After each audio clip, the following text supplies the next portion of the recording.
Di awal saya sudah mengatakan lebih baik tidak dipakai, ya.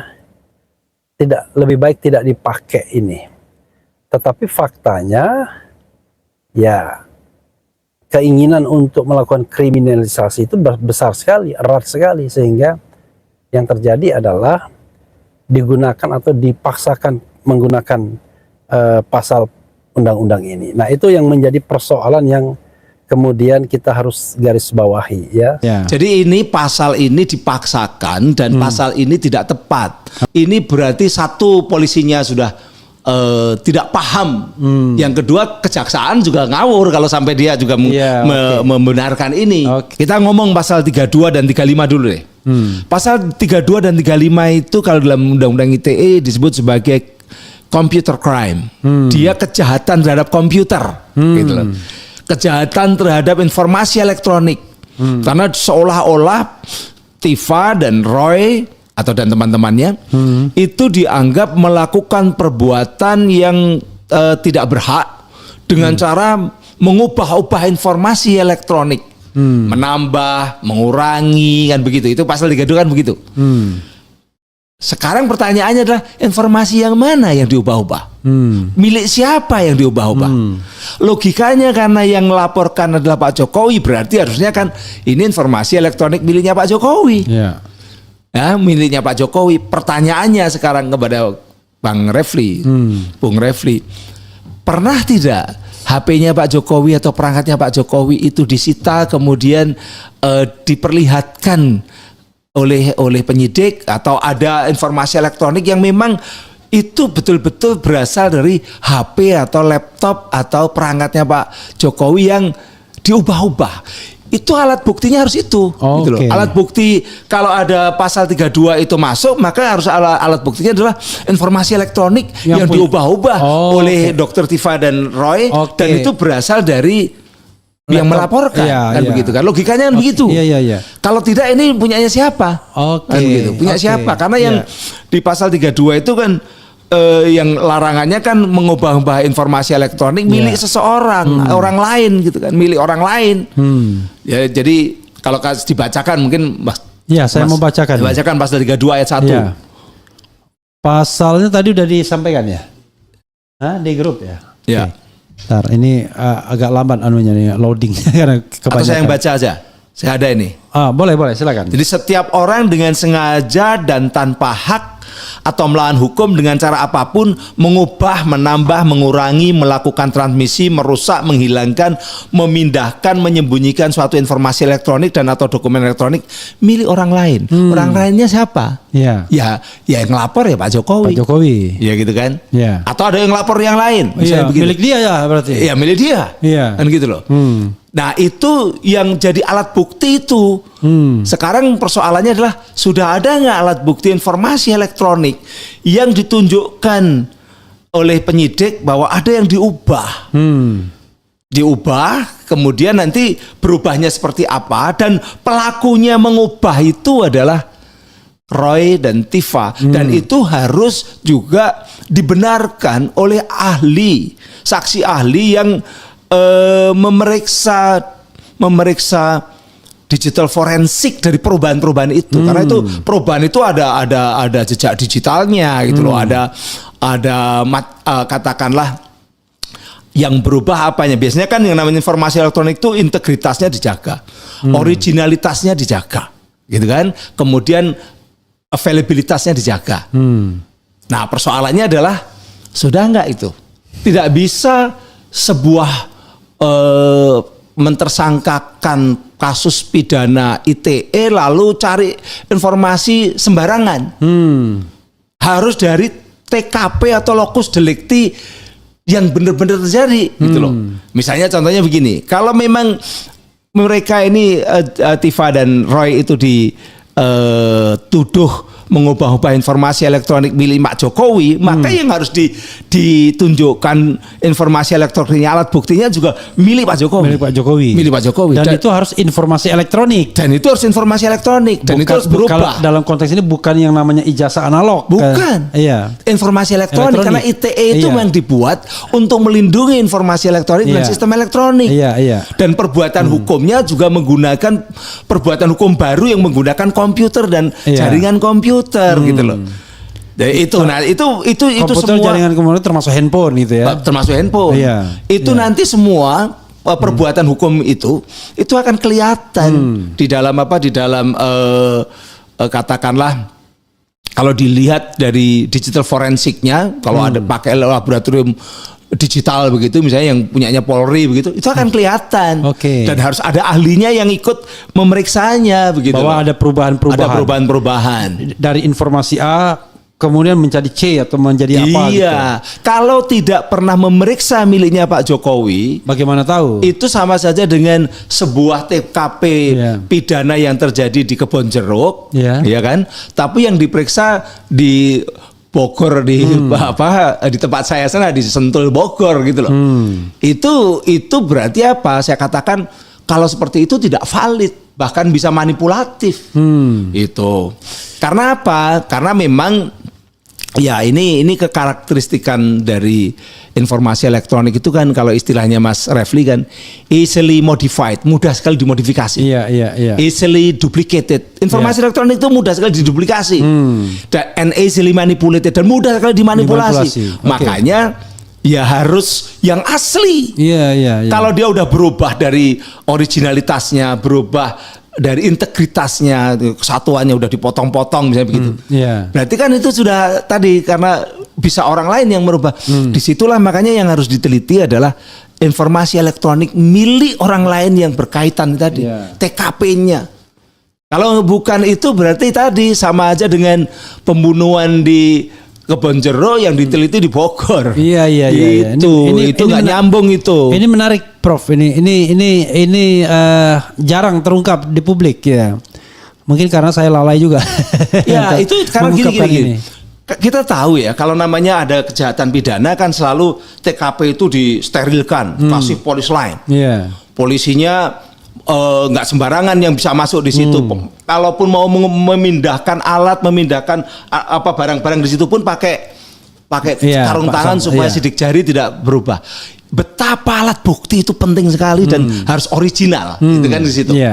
Begitu pula di dunia ITE sama. Source-nya harus jelas itu. Source-nya harus jelas. Kalau memang yang lapor adalah Pak Jokowi, maka source-nya yang diubah-ubah itu miliknya Pak Jokowi. Maka informasi elektronik yang mana? Dian Sandi. Bukan miliknya.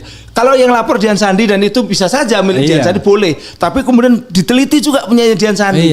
Tapi itu informasi elektroniknya Dian Sandi itu bukan. Kan gitu kan? Bisa jadi dia coba kalau dia hanya ngupload itu bukan berarti dia punya informasi elektronik milik dia. Saya juga bisa ngupload apa saja begitu loh.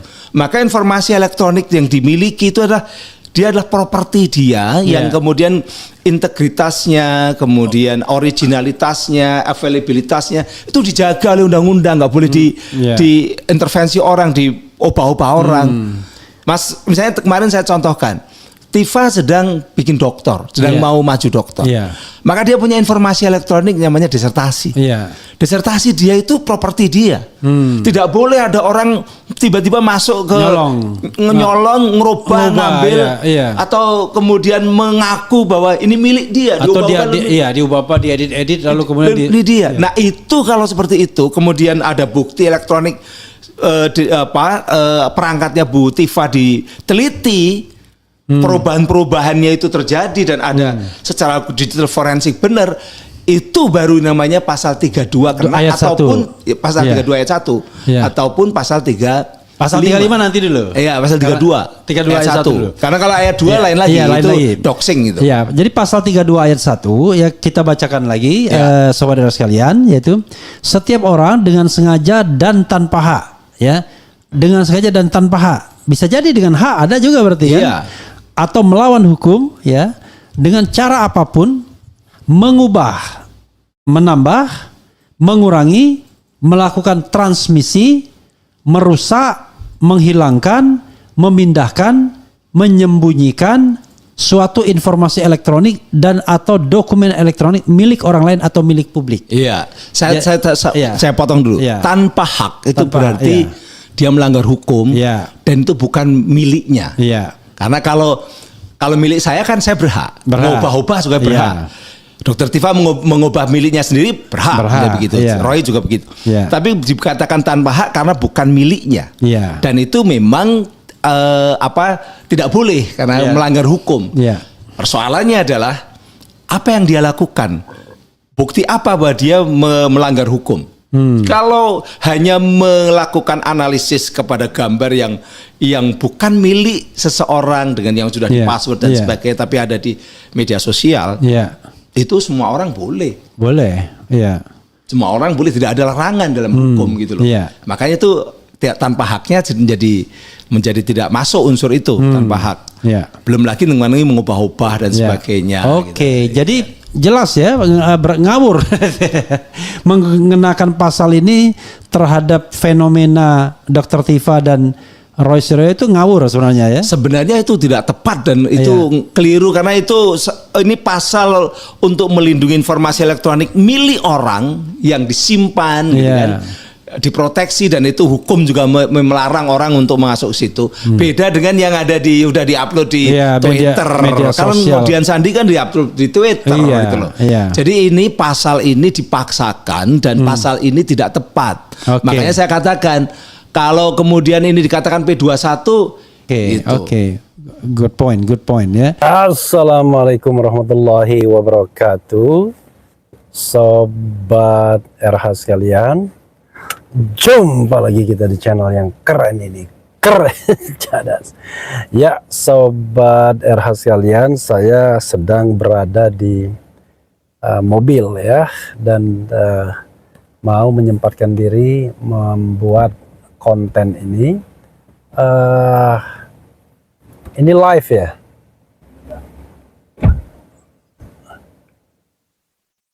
Ya. Halo. Ya, ya. Ya, saya akan membuat konten ini dan kemudian membahas satu tema yang menarik ya, yaitu pendapat dari Profesor Henry Subiakto yang mengatakan bahwa pembuktian kasus ijazah palsu Jokowi kalau menggunakan undang-undang ITE lemah sekali ya, lemah untuk pendakwaan baik Roy Suryo maupun Dr. Tifa, maksudnya begitu ya. Oke, coba kita nanti kita lihat ya. Coba kita bacakan dan kemudian nanti kita akan nilai apa yang dimaksud dengan kelemahan tersebut. Mudah-mudahan suara saya jelas ya. Oke, saya mau mendengarkan feedback dulu dari sobat RH sekalian ya, mengenai apakah suaranya keras atau tidak karena saya di mobil ya. Oke, terima kasih ya sobat RH sekalian semuanya. Ya. Oke, ya. Mudah-mudahan ini terdengar baik ya suaranya. Oke. Ya, sobat RH sekalian, coba kita baca ya. Kita baca apa yang dituliskan atau dikomentari oleh Henry Subiakto, Profesor Henry Subiakto. Ini dulunya termul, tetapi sekarang sudah tobat gitu ya. Oke. Gini ya. Menurut Prof. Henry, sebentar, kita banyak sekali iklannya ya. Profesor Henry Subiakto ungkap titik lemah kasus ijazah Jokowi ya. Once again,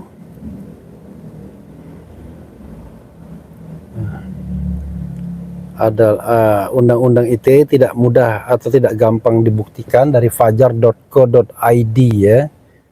Begitu kita buka depannya iklan semua. Oke, Profesor Henry Subiakto ungkap titik lemah kasus ijazah Jokowi, pasal Undang-Undang ITE tak mudah dibuktikan. Coba kita lihat ya.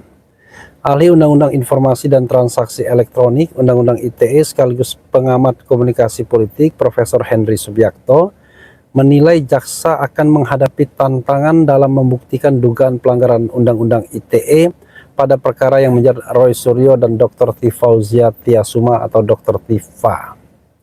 Menurut Henry, fokus persidangan nantinya bukan untuk menjawab polemik mengenai keaslian ijazah Presiden ke-7 RI Joko Widodo, Jokowi, melainkan menguji apakah unsur tindak pidana yang didakwakan kepada para terdakwa dapat dibuktikan di pengadilan. Nah, ini yang harus kita pahami ya. Keinginan rakyat ingin mengetahui kebenaran asli tidaknya ijazah tak akan terpenuhi, tulis Henry melalui akun X pribadinya Kamis ya. Henry juga memperkirakan Jokowi tidak akan hadir di persidangan maupun menyerahkan dokumen ijazah untuk diuji dalam perkara tersebut. Karena itu jalannya persidangan dinilai akan berpusat pada pembuktian unsur pidana yang didakwakan oleh jaksa. Ia menjelaskan dakwaan terkait dugaan pencemaran nama baik maupun pelanggaran Undang-Undang ITE memiliki tantangan tersendiri, khusus untuk dugaan pelanggaran pasal 32 dan pasal 35 Undang-Undang ITE. Henry mengatakan jaksa harus mampu menghadirkan bukti digital yang kuat. Perbuatan mengubah-ubah atau memanipulasi informasi elektron itu harus ada bukti digitalnya, ujarnya. Henry menjelaskan bukti tersebut tidak cukup hanya berupa tangkapan layar atau pernyataan di media. Jaksa, kata dia, perlu menunjukkan bukti elektronik asli, metadata hingga jejak digital yang dapat menerangkan kapan, bagaimana dan oleh siapa suatu informasi elektronik diubah atau dimanipulasi. Selain itu, proses pembuktian juga harus didukung keterangan ahli forensik digital yang menjelaskan keaslian barang bukti melalui mekanisme chains of custody atau rantai penguasaan barang bukti digital. Menurut Henry, tanpa adanya bukti yang menunjukkan tindakan mengubah atau memanipulasi dokumen elektronik milik pihak lain menggunakan perangkat komputer, penerapan pasal 32 dan pasal 35 Undang-Undang ITE akan sulit dibuktikan di persidangan. Tanpa ada metadata, bukti elektronik yang valid yang memperlihatkan perbuatan Roy atau Tifa dengan komputer menyasar dokumen milik pelapor hingga mengubah atau memanipulasi dokumen tersebut, maka pasal 32 dan 35 Undang-Undang ITE tidak bisa diterapkan, katanya. Ia juga menilai pernyataan yang disampaikan seseorang melalui media atau televisi tidak serta-merta dapat dikategorikan sebagai tindak pidana manipulasi informasi elektronik. Kalau hanya menyampaikan pendapat atau analisis di media itu belum tentu menunjukkan adanya tindakan mengubah data elektronik, ujarnya.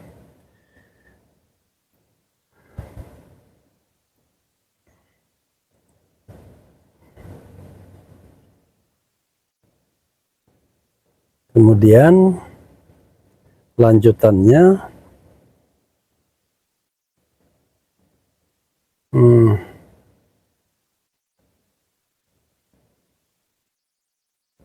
sebagai informasi, perkara yang menjerat Roy Suryo dan Dr. Tifa berkaitan dengan dugaan pencemaran nama baik dalam polemik ijazah Jokowi. Berkas perkara Dr. Tifa telah dilimpahkan oleh Jaksa Penuntut Umum JPU ke Pengadilan Negeri Jakarta Timur dan terdaftar dengan nomor perkara 354 PIT B 2026 PN Jaktim. Sidang perdana dijadwalkan digelar pada Kamis 6 Agustus 2026 dan diundur ya menjadi 13 Agustus 2026. Itu informasi terakhir yang didapatkan. Jadi sobat RH sekalian, kalau saya ya sebagai lawyer, tentu pasti saya akan membela klien saya. Tetapi hal yang paling luar biasa itu adalah begini. Hal yang paling luar biasa itu adalah baik Roy Suryo maupun Dr. Tifa dikenakan undang-undang ITE ya dengan ancaman hukuman 8 tahun dan 12 tahun penjara. Pasal 32 dan pasal 35. Cuma masalahnya adalah tidak bisa kemudian digunakan nalar rasional objektif pengenaan pasal tersebut. Kenapa pasal tersebut dikenakan? Kalau misalnya Dr. Tifa atau Roy Suryo dikatakan melakukan edit atau manipulasi dokumen, dokumen apa yang dia manipulasi? This is the question gitu loh. Ya, dokumen apa yang dia ubah, dia tambahi, dia kurangi dan lain sebagainya. Dokumen yang mereka lakukan penelitian adalah dokumen milik Dian Sandi yang diupload pada tanggal 1 April. Berkali-kali kita sudah mengatakan ya, ketika jaksa memaksakan diri untuk untuk menggunakan pasal 32 dan 35 yang memang dilaporkan oleh Jokowi sendiri, maka itu terkesan terkesan mengada-ada dan memaksakan kehendak, karena dasarnya adalah fitnah dan pencemaran nama baik. Kalau pencemaran nama baik, ada ahli pidana yang mengatakan ya silahkan, itu subjektif sifatnya. Tapi jangan lupa ancaman hukumannya cuma 9 bulan. Tapi kalau fitnah ya harus dibuktikan dulu ijazah Jokowi asli.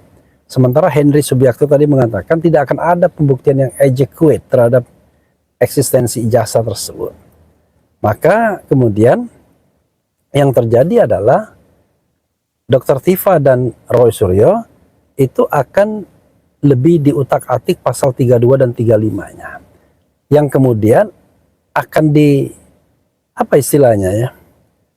Saya tidak tahu ahli yang bisa mengatakan bahwa perbuatan mereka itu pantas dengan 32 dan 35, itu yang kemudian menjadi persoalan. Ya. Jadi perbuatan mereka pantas dihukum dengan 32 dan 35 Undang-Undang ITE, Undang-Undang 11 2008. Dari sisi mana? Mereka tidak pernah melakukan edit dokumen. Dokumen yang diupload Dian Sandi masih tetap bisa diakses sampai sekarang. Tidak terjadi apa-apa, ya. Dan orang kemudian bisa merefer dokumen tersebut.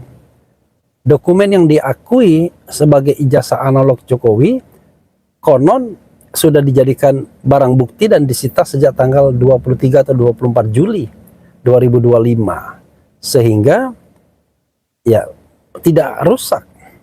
Jadi apa yang rusak? Dan itu dokumen digital. Jadi ini persoalan yang sebenarnya agak dari awal saya sudah mengatakan lebih baik tidak dipakai ya. Lebih baik tidak dipakai ini. Tetapi faktanya ya keinginan untuk melakukan kriminalisasi itu besar sekali, erat sekali, sehingga yang terjadi adalah digunakan atau dipaksakan menggunakan pasal undang-undang ini. Nah, itu yang menjadi persoalan yang kemudian kita harus garis bawahi ya, Sobat RH sekalian. Coba bayangkan ya, tiba-tiba ujuk-ujuk menggunakan pasal 32 dengan ancaman hukuman 12 tahun penjara, 32 ayat 1, 8 tahun penjara, dan 35 dengan ancaman hukuman 12 tahun penjara. Padahal kalau kita lihat secara jelas ya, pasal tersebut pasti tidak mengenai. Misalnya pasal yang mengungkapkan bahwa Roy Suryo atau Dr. Tifa melakukan edit dokumen dan seolah-olah ijazah atau dokumen itu menjadi otentik padahal sebelumnya tidak otentik, itu kan aneh malah terbalik gitu. Tapi oleh jaksa kemudian dibalik ya, justru yang dituding bahwa seolah-olah bahwa dokumen itu adalah otentik dalam pengertian ketika mereka melakukan penelitian. Nah, ini kan bukan maksud dari pasal tersebut. Pasal tersebut maksudnya begini. Ini ada dokumen ya, dokumen elektronik yang tidak otentik. Apalah, lalu diedit sedemikian rupa oleh Roy Suryo dan Dr. Tifa kemudian menjadi otentik. Seolah-olah dokumen itu otentik. Jadi kan nggak mungkin terhadap ijazah Jokowi kemudian Roy Suryo dan Dr. Tifa kemudian mengeditnya agar tampak jadi otentik. Ini kan tidak, it doesn't make sense, tidak masuk akal. Oke.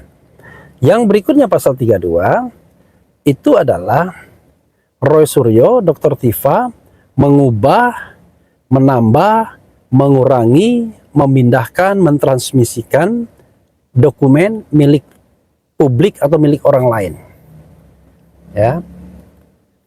Jadi pertanyaannya adalah apakah mereka melakukan itu?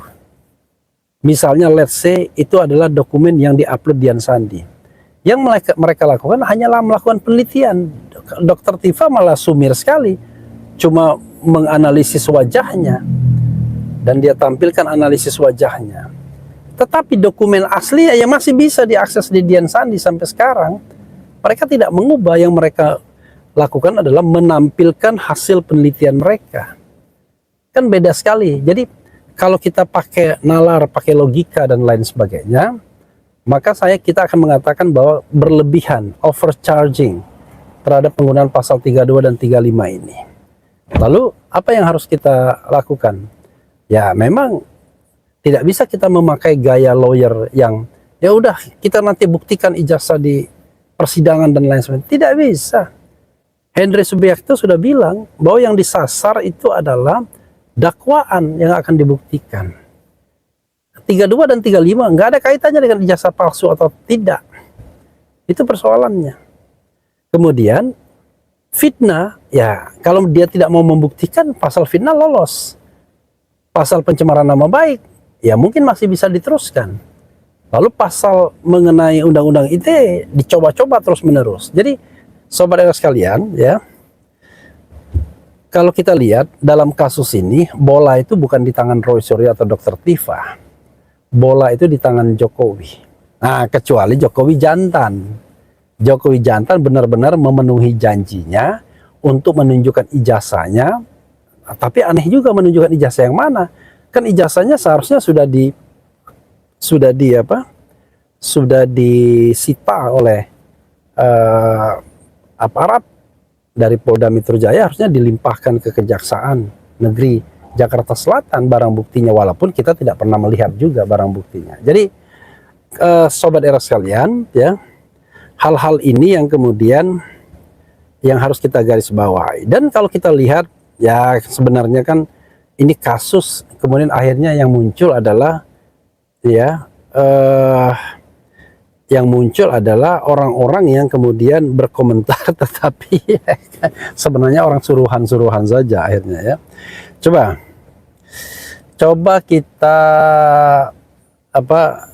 kita ini bacakan komentar sobat RH sekalian terkait dengan ini, ya. Oke, lumayan lah iseng-iseng gitu, ya. Awal kegaduhan ijazah RI ke-7 dicurigai palsu, polisi tidak independen dalam masalah ini. Ketika tim TPUA melaporkan ke Bareskrim, alih-alih diproses malah pelapor dikriminalisasi. Itu juga poinnya, ya. Dan semua orang sudah tahu. Kemudian apalagi, ya, banyak juga ini komentarnya. Kemudian Bareskrim harusnya secepatnya menyelesaikan masalah ijazah mantan presiden ke-7 yang telah dilaporkan oleh tim TPUA. Sekarang ada pengajuan Dumas terbaru yang diwakili oleh Rizal Fadila dan Rustam Effendi. Harusnya itu, kalau mau menegakkan hukum. Lah ini yang ditegakkan adalah pencemaran nama baiknya, kan begitu, ya.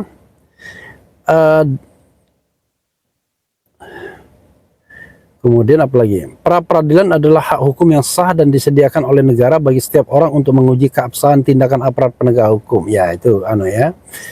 Kemudian apalagi, ya.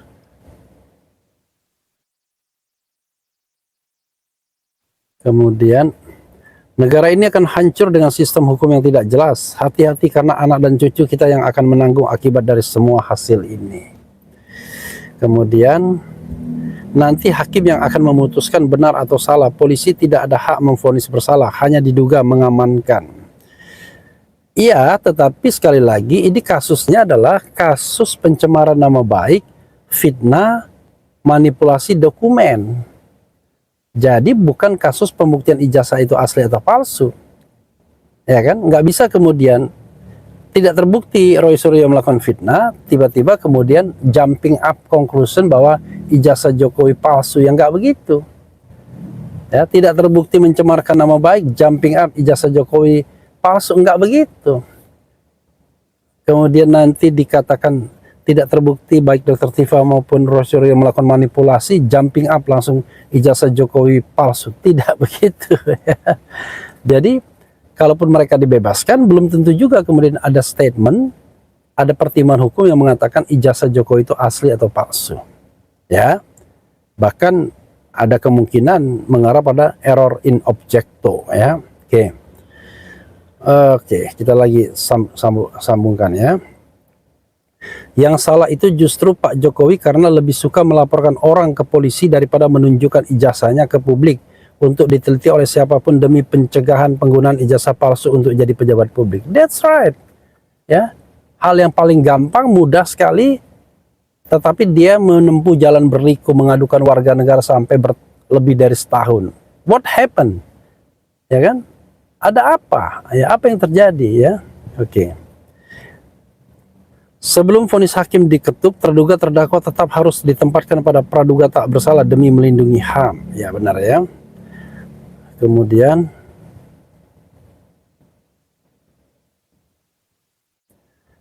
perbuatan mengedit itu yang mana dalam dakwaan bank konkretnya? Yang dipakai Roy itu error level analysis. Aplikasinya ada kata analysis bukan editing seperti pakai Photoshop. Ya that's why saya kemudian mempermasalahkan atau mempersoalkan itu. Kemudian apa lagi ya?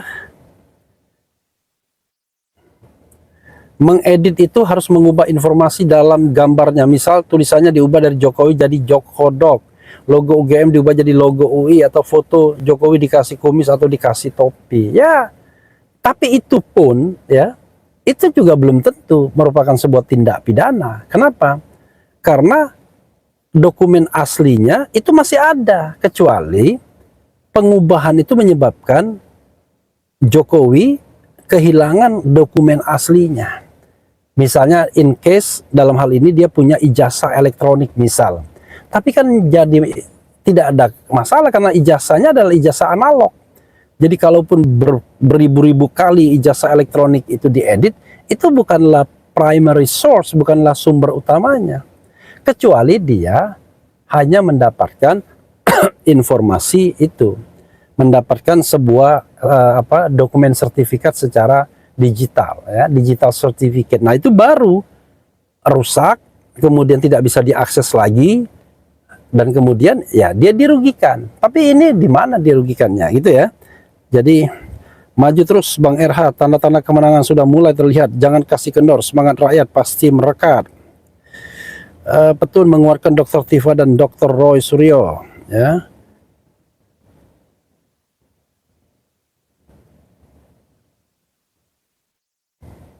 Kemudian Parcok sudah terlalu banyak dapat jabatan dari Jokowi, makanya sekarang Parcok mengentertain balik majikannya sebagai tanda balas budi pihak Parcok, ya. Kemudian menjijikkan, saya bacakan biar senang ya. Menjijikkan sekali lihat seorang pengecut yang takut hadapi pertanggungjawaban perbuatan jahatnya di sidang pembuktian pokok perkara dengan cara lakuin pra-peradilan berkali-kali. Nah, orang yang nggak paham ya. Sekali lagi bahwa sidang Roy Suryo itu adalah bukan sidang pembuktian ijazah asli atau palsu, tapi sidang untuk mendakwa dia, mengkriminalisasi dia. Jadi ngapain kemudian kriminalisasi kita itu kita amini dengan mengikuti sidang secara baik terus-menerus. Yang harus kita lakukan adalah menyetop dari awal kalau mungkin bahwa sidang itu non-legitimate, tidak legitimate, sehingga kita menempuh berbagai upaya pra-peradilan untuk mempersoalkan ini. Jadi sebenarnya pra-peradilan itu, sobat era sekalian, itu adalah upaya juga mengkoreksi tindakan-tindakan dari penyidik, dari aparat, ya, jangan sewenang-wenang, dan kita sudah buktikan menang di penangkapan, penahanan, dan sebelumnya penggeledahan. Begitu saja ya sobat sekalian. Itu kadang-kadang kalian tidak terlalu korek juga seolah-olah ada kesalahan-kesalahan yang sesungguhnya bukan kesalahan. Terima kasih. Wassalamualaikum warahmatullahi wabarakatuh. Keren cadas dia. Ini berarti satu polisinya sudah tidak paham. Yang kedua kejaksaan juga ngawur kalau sampai dia juga Iya, oke. membenarkan ini. Oke.